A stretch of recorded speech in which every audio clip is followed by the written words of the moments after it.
Oi, gente, muito boa tarde para você, internauta que está acompanhando essa live aí ao vivo pelo nosso Facebook TV Jornal Interior. O programa tá tão bacana, deixa eu contar para vocês o que vai ter hoje no cotidiano. Olha só, eu vou conversar com uma ginecologista sobre anticoncepcionais, então se você tem alguma dúvida sobre esse assunto, não perde o programa de hoje, porque ela vai responder tudo, inclusive perguntas dos nossos telespectadores. Hoje, dia 3 de julho, é o dia de São Tomé e eu tenho certeza que você já ouviu essa expressão. Muita gente só acredita vendo. E claro que tem reportagem especial sobre esse santo, né? E o nosso querido Nutri Jefferson Arruda vai nos contar qual a diferença entre manteiga, margarina e azeite. Então aproveita, puxa uma cadeira, chegue junto, o cotidiano tá só começando.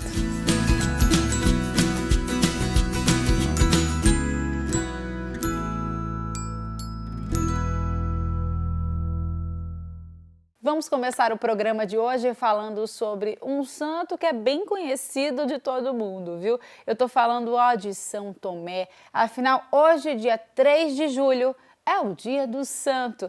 E eu tenho certeza que você já ouviu a expressão "eu só acredito vendo". Surgiu de São Tomé. Mas como é que será que surgiu tudo isso, hein?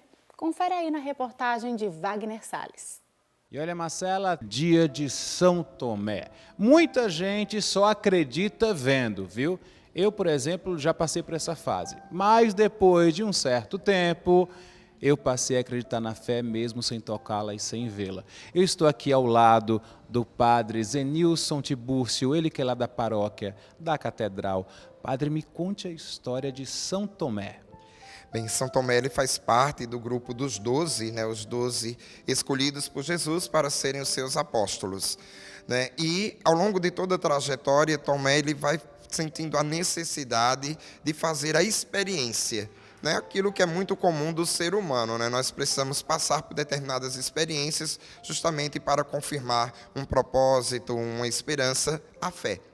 E a grande expressão de São Tomé, que acabou se tornando algo popular e até adquirindo um termo pejorativo, né, como um incrédulo, porque disse eu só acredito vendo, eu preciso ver para crer, é em virtude justamente, né, do escândalo da cruz. A morte de Jesus na cruz realmente despertou um grande escândalo, né, diante dos discípulos, ao ponto deles experimentarem uma crise de fé, uma crise existencial. Eles tinham deixado tudo para seguir a Jesus, acreditavam em Jesus como Senhor e Salvador, e de repente Jesus recebe uma pena de morte, daquela que era destinada aos desqualificados, a pior pena de morte, que era a da cruz. Então ele entra em crise, como também os outros. Né? Nós podemos perceber a partir do Evangelho de João, que apenas o discípulo amado, Maria, mãe de Jesus, e Maria Madalena e Salomé estavam de pé na cruz, junto da cruz. Os outros tinham fugido. Pedro até, né, chega a negar Jesus por 3 vezes, dizendo que não o conhecia. Então, depois da ressurreição, Jesus aparece aos discípulos reunidos, estavam apenas 10, vale lembrar que Judas já tinha se enforcado e Tomé não se encontrava naquele momento.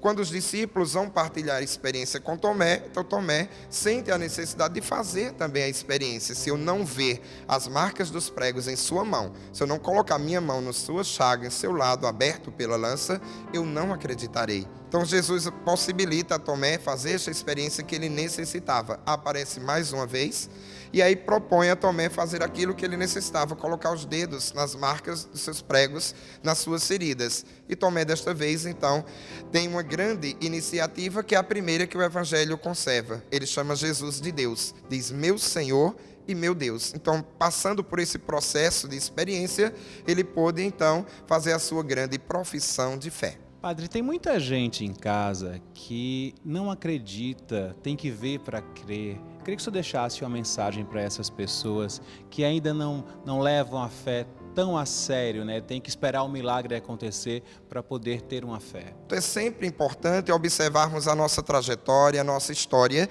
uma vida que é formada por superações.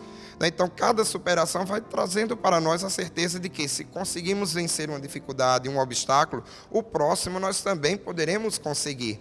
Então, se o problema nos assusta, nos traz incerteza, nos angustia, é sempre importante observar o passado. Eu já venci algo na vida, então esse também eu poderei vencer. e sem esquecer, é claro, da fé em Deus que sempre nos acompanha e quer o melhor para todos os seus filhos. Muito obrigado, Padre. E é com essas belas palavras e sábias que eu passo a bola para você, Marcela. Muito bem, Wagner Salles. Depois que a gente descobriu como é que surgiu essa expressão, claro que a gente quer saber. Você só acredita vendo? Confere aí. Olha, Marcela, dia de São Tomé e eu estou ao lado de Ednilson Leite. Aí você deve estar em casa se perguntando o que tem a ver Ednilson Leite, ator, com São Tomé. Pois é, ele é quem interpreta o São Tomé lá na Paixão de Cristo de Nova Jerusalém. Ednilson, quantos anos já de Paixão de Cristo? Paixão de Cristo faz 18 anos, mas trabalhando esse personagem, interpretando esse personagem da história bíblica, é quase uns 16 anos. 16 anos de São Tomé. O que foi que você aprendeu com ele? Que eu só acredito vendo. Você também é desses que só acredita vendo. Eu sou desses. Eu acho que tem muita coisa que a gente tem que... Cada caso é um caso, mas de questões profundas a gente tem que acreditar só vendo. Tem que pesquisar, tem que olhar e tem que ir atrás mesmo. Exatamente. Qual a emoção de estar na Paixão de Cristo interpretando um personagem tão importante para a história da humanidade? Eu acho que Tomé, ao longo do período que ele passa com Cristo, ele passa um pouco despercebido. Mas quando na ressurreição, quando Cristo ressuscita e chega e se apresenta aos apóstolos, aí Tomé entra como uma interrogação. Será que de fato eu só acredito se ele me mostrar as chagas? E Cristo diz, Tomé, tu vistes e não crê. Bendito seja aquele que não viu e crê. Então essa mensagem é muito forte. Ednilson, eu vou lhe propor agora a gente dar uma volta aqui no seu trabalho e perguntar às pessoas se elas são iguais a São Tomé, se elas só acreditam vendo. Aí eu vou aproveitar que você é o nosso São Tomé aqui, tá à minha frente, né, o ator que faz São Tomé, a gente vai levar você para dar uma ajudinha. Topa? Topo. Então vamos lá saber se esse povo acredita vendo. E você aí em casa, só acredita vendo? E olha, Ednilson, vamos começar agora uma enquete para ver se as pessoas só acreditam vendo. E nada melhor de você aqui do meu lado, que é o São Tomé da Paixão de Cristo, perguntar, né? Vamos perguntar aqui a Thelma. Thelma, me diga uma coisa, você só acredita vendo ou quando lhe contam alguma coisa, você acaba acreditando só porque a pessoa contou? Não, depende da formação da pergunta, né? Depende da situação. Eu acredito acreditando mesmo, pela fé. Pela fé, a gente acredita também nas coisas, como eu creio na minha salvação. Eu não sou um São Tomé, eu acredito nas pessoas também. Acredito nas pessoas, né? Mas e quando é aquela vizinha meio fofoqueira que veio te contar aquelas coisas estranhas, tu acredita? Não, aí eu fico na dúvida, eu pondero a situação, né? É bom ponderar, viu? É verdade. Só acredito vendo. Tu também é igual a São Tomé? Sou sim. Se te contarem alguma história, tu fala, não, isso não é verdade. Eu tenho que ver para crer. Tem que ter provas. Tem que ter prova. Provas de tudo. É uma coisa bem jurídica, né, Carol? Jurídica, isso mesmo. Já te contaram alguma mentira, foi tu ficou traumatizada? Já sim, já. Já te pegaram na mentira? Já me pegaram na mentira. Por isso que hoje tu só acredita vendo. Só acredito vendo. Alexandre, eu estou aqui com São Tomé. É mais ou menos São Tomé. Me diga uma coisa, se eu lhe disser que eu vou lhe dar 2 milhões agora para você investir onde você quiser, você vai acreditar em mim? Olha São Tomé aí do lado, viu? Eu vou ficar bem animado, mas eu só vou acreditar vendo, viu? Então, tu é igual a São Tomé, né? Com certeza. Porque hoje em dia só dá para acreditar vendo. É mesmo, é muita mentira por aí, né? Infelizmente, né? As pessoas sempre se vestem numa capa de mentira para não mostrar a verdade total. É, mas aquele São Tomé ali é o São Tomé da Paixão de Cristo. Pelo menos eu estou vendo ela aqui, né? Então já fica mais fácil de acreditar. Fica, né? Com certeza. Tá vendo? Todo mundo que lhe vê acredita. Tá vendo você? É verdade. Pelo menos eu existo, né? Não sei o outro São Tomé. Pelo menos existe. Eu sou igual a São Tomé, viu? Eu tenho que tocar lá nas chagas de Jesus para ver se realmente aquilo aconteceu. Eu sou bem desconfiada, Wagner Salles. Depois eu quero saber se você é ou não, tá bom? Bom, gente, agora eu vou para um rápido intervalo. Na volta eu vou conversar com uma ginecologista sobre anticoncepcionais. Me espera que eu volto rapidinho.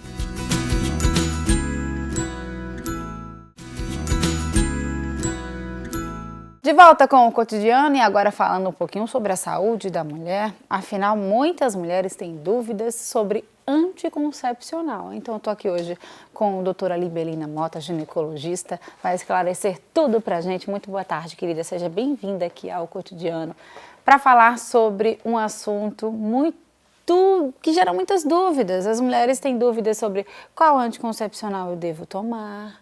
Então, você está aqui hoje para contar tudo pra gente. Como que a gente escolhe o anticoncepcional? O médico vai prescrever ou a gente pode chegar na farmácia por conta própria, chegar lá e ver qual que é o melhor para mim? Ah, eu vou tomar um porque a minha mãe tomava, porque a minha prima tomava, então acho que esse daí serve para mim também. Boa tarde, é um prazer imenso estar aqui novamente no Cotidiano, né? Que é um programa que eu sou fã, já disse. Obrigada. Sou muito fã do Cotidiano. Bom, a gente tem uma regra, Marcela, para começar a fazer anticoncepcional. A gente inicia com a mais baixa dose possível. E a partir daí a gente vai, vamos dizer assim, a gente vai tateando e vendo quem se adapta. Porque assim, apesar da baixa dosagem, de ter menos efeitos colaterais, mas a gente tem que se lembrar que às vezes pacientes sangram. Sim. Por conta da baixa dose. Então a gente vai ajustando, né, conforme ela vai utilizando. Mas a gente sempre começa com o anticoncepcional que tem uma dose mais baixa. Claro que a gente leva em conta também a faixa etária, não é? O biotipo da paciente, a paciente mais cheinha, a gente já vai vendo mais ou menos o que é que se adapta. E isso a experiência também vai lhe ajudando, né, um pouco. Mas, como você disse, é muito comum dizer assim, a minha mãe usava, Sim. a minha amiga usa, não é? E aí a gente termina utilizando uma coisa porque a outra utilizou. Mas nem sempre dá certo para você, porque nós somos seres diferentes, não é? Sim, Temos sim, organismos diferentes. Então a gente precisa consultar um médico para ter todas as orientações. Visto que os anticoncepcionais, eles são compostos por estrógeno e progesterona, mas as progesteronas são diferentes. E elas têm atividades diferentes, né, para cada grupo. Um exemplo muito comum e fácil das pacientes perceberem é, por exemplo, eu tenho ovário policístico, então todo mundo já sabe qual que deve usar, de determinada marca, né? Usa normalmente Diane, Selene, enfim. E aí já vai começando a utilizar. Eu tenho ovário policístico, então vou já começar com esse. Por conta própria. Por conta própria. É interessante, realmente, esses anticoncepcionais, eles têm a ciproterona, né, que agem no ovário policístico, mas assim, a gente tem que lembrar que o anticoncepcional, de uma maneira geral, ele também ajuda no ovário policístico. Não só esses específicos que têm a ciproterona. Claro que eles vão ter uma ação melhor, não tenha dúvida. Entendi. Mas outros tipos de anticoncepcionais, com outros tipos não, com outras composições, claro que também vai ajudar muito. Tem muita gente que tem dúvida também sobre o tempo que deve usar o anticoncepcional. É um tempo indeterminado, desde que eu tive minha primeira relação, eu começo a usar, eu devo parar ou não? Como é que funciona? Não, eu posso usar a priori por tempo indeterminado, não é? Não tem assim um tempo limitado, né? Bom, então desde a primeira relação a gente deve começar. Se a gente quer fazer contracepção com anticoncepcional, a gente deve procurar o ginecologista e aí fazer. E aí ela vai, na conversa, a gente faz o histórico, né? A gente faz a história ginecológica da paciente e aí a gente vai vendo, se for, por exemplo, a paciente adolescente, eu gosto muito de começar com baixa dosagem. Quanto menor a dose, eu procuro prescrever, porque eu acho que para ela vai ser melhor. E aí ela pode usar por 10, 20 anos, o tempo que ela quiser. Claro, a gente aqui tem que ver as questões assim, dos efeitos colaterais, sim, né? Mas sim. em termos de tempo, não tem um tempo determinado não. A gente só tem que ter cuidado também porque ela vai chegando perto da menopausa, então a gente, às vezes ela está menstruando porque está usando o anticoncepcional. Mas aí pode ser que ela já esteja no período de menopausa. E aí isso a gente também tem que avaliar, né? Às vezes a gente precisa retirar para ver como é que ela vai se comportar sem o anticoncepcional, para ver se a gente precisa continuar ou não, né? Entendi. Mas pode ser usado por tempo indeterminado. Muito bem. Entre aspas, mas pode. Vamos então à primeira pergunta. Vamos lá. Anticoncepcional engorda? E aí, doutora? Não, anticoncepcional não engorda. Não. E assim, ponto. A gente tem observado que, por exemplo, pacientes que usam injetáveis. Sim. Eu observo que comparando-se com os orais ou com os outros, com os adesivos, não é? Com o anel vaginal, eles me parecem que aumentam um pouco mais o peso. Mas... É mais retenção? Talvez, eu acredito que sim. Mas via de regra, anticoncepcional não engorda, não. Mas, como a gente disse anteriormente, nós somos pessoas diferentes, não é? E os testes que são feitos quando você vai lançar um anticoncepcional no mercado, claro, você usa um determinado tipo de pacientes, né? Você procura ser o mais variado possível. Mas mesmo assim, somos 200 milhões de pessoas no Brasil. Então, assim, somos diferentes, não é? Então, às vezes eu pego uma amostra, às vezes de 2.000, 2.500 pessoas, mas para as outras vai funcionar diferente. Mas, via de regra, anticoncepcional não engorda, não. E nem emagrece. Porque às vezes eu escuto no consultório, o paciente chega para mim aí, não, doutora, eu estou usando determinado anticoncepcional, mas estou emagrecendo. Aí até brinco com elas e digo assim, pois então você nem diga, né? Porque senão vai virar uma febre, né? Todo mundo tomando anticoncepcional para emagrecer. Pois é, mas não, via de regra não. A tendência é realmente manter o peso e hoje como a gente tem anticoncepcionais assim de baixa dosagem, eles tendem a manter o peso da paciente, não interfere não. Vamos para a segunda pergunta, vamos lá. Usar anticoncepcional por muito tempo causa infertilidade? E aí, doutora? Não, o anticoncepcional não me torna infértil, não. Eu posso, mesmo que eu use por 10 anos, por 15 anos, não me torna infértil, não. Às vezes as pessoas dizem assim, mas ele fica ali acumuladinho no útero, está formando uma massinha, está formando não sei o quê. Então, já escutei algumas coisas desse tipo. Mas não me causa infertilidade, não. Porque às vezes você começa a tomar um anticoncepcional e quer engravidar e não consegue. Talvez você já tivesse essa dificuldade antes mesmo de começar um anticoncepcional, só que você não sabia, não é? Porque via de regra também a gente não faz, assim, não existe um teste para saber se eu sou fértil ou não, não é? Na verdade a gente faz alguns exames hormonais, de ultrassom, enfim, para ver se eu estou ok. Mas não existe um teste de fertilidade, a gente realmente tem que ir para a prática, né? Então, assim, ele não me deixa infértil, não. Eu poderia ter isso já antes. E aí, só se desenvolveu porque eu decidi engravidar. Agora, existe uma coisa que a gente percebe. Por exemplo, às vezes eu tomo anticoncepcional e aí só consigo engravidar 3, 4 meses depois. Mas isso não é infertilidade, não é? E tem mulheres que engravidam, param o anticoncepcional no mês, no outro mês já está grávida. Eu conheço gente assim. Pois eu também. E é a regra, não é? Inclusive, eu tive uma paciente que parou o anticoncepcional e engravidou de gêmeos. Então, assim, não é? Não tenham medo. Não tenham medo. Vamos para a próxima pergunta. Eu tomo anticoncepcional. Se eu tomar antibiótico, vai cortar o efeito? Corta ou não corta o efeito, doutora? Assim, não é que corta, mas algumas classes de antibiótico, elas diminuem o efeito do anticoncepcional. Então, durante o tratamento, você pode engravidar mesmo tomando anticoncepcional? Mesmo tomando. Então, a gente recomenda, é sempre bom saber que se eu estou usando anticoncepcional e preciso fazer o uso de antibiótico, aí eu preciso associar um outro método, né? Um método de barreira, como a camisinha, né? Que é mais fácil. Continuar o anticoncepcional, mas aí eu tenho que adicionar um outro método, porque senão eu corro risco de engravidar sim, porque ele diminui o efeito anticoncepcional. Não são todos os antibióticos, claro. Mas existem alguns, por exemplo, as quinolonas diminuem o efeito do anticoncepcional. Então, a gente precisa estar atenta a isso, porque às vezes vai dizer assim, eu engravidei, não é? Mas aí não sabe porque usou essa medicação. Mas aí, só durante o tratamento ou ainda? Não. Só durante aquele intervalo é que ele vai diminuir. Depois que eu paro o antibiótico, eu continuo o anticoncepcional e ele continua. Porque existe uma interação medicamentosa entre eles, e aí isso diminui o efeito do anticoncepcional. Muito bem. Então, a gente tem que ter cuidado com isso, né? Tá aí, dúvidas esclarecidas. Muito bem, doutora, adorei nosso bate-papo, viu? Volte sempre aqui. Um prazer, eu já me sinto de casa. Obrigada. Né? Como o próprio nome diz, cotidiano, eu já me sinto como se estivesse aqui todo dia. É um prazer vir aqui, muito obrigada. Obrigada, até a próxima, se Deus quiser. Tchau, tchau. Esse recado vai para as futuras mamães. Olha só, gente, a Sanremo Baby está ainda melhor e cheia de novidades. Showroom com ambientes montados para ajudar você a escolher o quarto do seu filho. E para comemorar todas as mudanças, a Sanremo Baby está com uma promoção de berço americano em 10 vezes de R$ 39,99. Conheça também a seção de acessórios e roupinhas. Sanremo Baby, dividindo tudo em até 10 vezes. Sanremo Baby, a história do seu filho começa aqui. Bom, gente, agora eu vou para um rápido intervalo. Na volta, nós vamos mostrar para vocês a história de uma associação muito bacana aqui em Caruaru.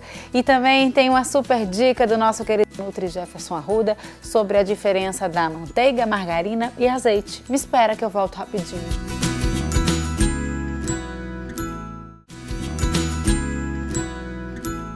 Bom, agora eu vou chamar o Jefferson Arruda, o nosso Nutri, porque hoje ele vai esclarecer uma coisa que todo mundo tem dúvida. Qual é a diferença entre margarina, manteiga e azeite? Qual o melhor dos três, hein? Conta pra gente, Jefferson Arruda. Boa tarde, Marcela. Boa tarde para você que está em casa me assistindo. O meu nome é Jefferson Arruda e eu sou nutricionista. E hoje eu não vim tirar nenhuma dúvida. Na verdade, eu vim trazer aqui um esclarecimento. Por quê? O seu Aloísio, lá do bairro Boa Vista 2, nos procurou por ser um consumidor muito assíduo do azeite e também da manteiga. E aí ele queria um pouco de esclarecimento sobre os benefícios do consumo desses dois produtos. Então, pensando nisso, que eu resolvi trazer aqui 3 tipos de gorduras diferentes, tá? E aí eu vou falar um pouquinho sobre cada uma e esclarecer um pouco os benefícios ou possíveis malefícios para a saúde. A primeira que eu queria falar era a manteiga, que é um produto de origem animal. A manteiga passou muito tempo sendo demonizada pelas indústrias e muito pela população, porque acreditava-se que o seu consumo estava ligado ao aumento do colesterol total. Então as pessoas tendiam a excluir a manteiga de diversas preparações, e aí durante esse processo veio o surgimento da margarina, que é um produto de origem industrial. Essa margarina ela é composta não por gordura animal, assim como a manteiga. Ela é composta por um tipo de gordura criada na indústria, que é a gordura trans. Esse tipo de gordura, ela tem a característica de se acumular no nosso corpo e de promover inflamação. O estudo aponta que aproximadamente 53% das pessoas que fazem o consumo da margarina têm um risco aumentado de doenças coronarianas, assim como o infarto. Enquanto a manteiga, por ser um produto de origem animal, descobriu-se que ele está relacionado ao aumento do bom colesterol e à produção também do colesterol corporal. Então, qual seria a melhor alternativa entre a manteiga e a margarina? A melhor alternativa seria a manteiga, certo? Temos também outro tipo de óleo vegetal, que é o azeite, certo? Que esse daqui é a ponta de linha. O azeite, ele vai ser bom para proteger o seu coração, ele vai ser bom para proteger também o seu cérebro, certo? Ele vai fazer com que você tenha também um aumento do bom colesterol, que é o colesterol HDL, vai fazer com que você tenha uma redução do colesterol ruim, que é o colesterol LDL, vai fazer com que você também tenha uma melhora dos seus triglicerídeos plasmáticos, tá? Que você tenha uma redução desse nível. E, de certa forma, ele é um alimento antioxidante, o que vai minimizar cada vez mais a produção de radicais livres no seu corpo.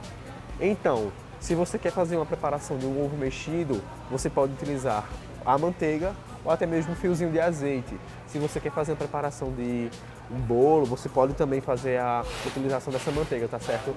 Desde que seja de forma limitada. Por quê? Gorduras saturadas, que são as gorduras de origem animal, elas podem sim ser ingeridas, mas de forma limitada, certo? Lembrando que qualquer tipo de exagero faz mal. Então, Sr. Luiz, espero que você tenha entendido realmente o esclarecimento dos tipos de gordura, certo? Eu lhe parabenizo por você já ter o estímulo do consumo da manteiga e do azeite na sua residência. E se você que está em casa me assistindo não tem o hábito de comer azeite ou manteiga, por favor, passe a utilizar cada vez mais e reduza o consumo da margarina, tá certo? Então, assim, espero que vocês continuem mandando as dúvidas, espero que vocês continuem mandando também todos os questionamentos que vocês têm a respeito da alimentação, porque aqui no Cotidiano a gente tira a sua dúvida. Muito obrigado e até a próxima.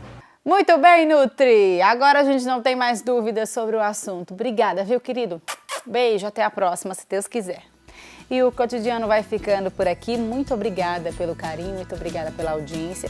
Não esquece que amanhã, 1h45, eu tô aqui de volta. Beijo, fiquem com Deus. Tchau, tchau.